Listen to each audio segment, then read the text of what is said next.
كنت تعرف إن في عضو في جسمك مهمته بس يحافظ على صحتك؟ لو كملت للآخر هتعرف إيه هو.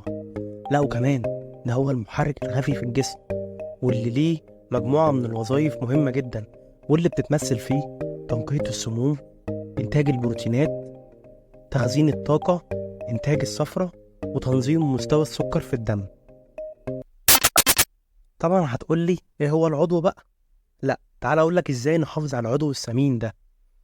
أولا بإننا نحافظ على التغذية السليمة، شرب المياه بانتظام، تجنب الكحوليات، الحفاظ على وزن صحي، طبعا ممارسة الرياضة بانتظام، والابتعاد عن التدخين.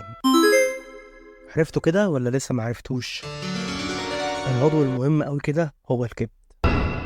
وآخر وأهم حاجة عشان نحافظ على الكبد هو الفحص الدوري وعمل التحاليل اللازمة، واللي هي مهمة جدا في الكشف المبكر عن أي مشاكل صحية.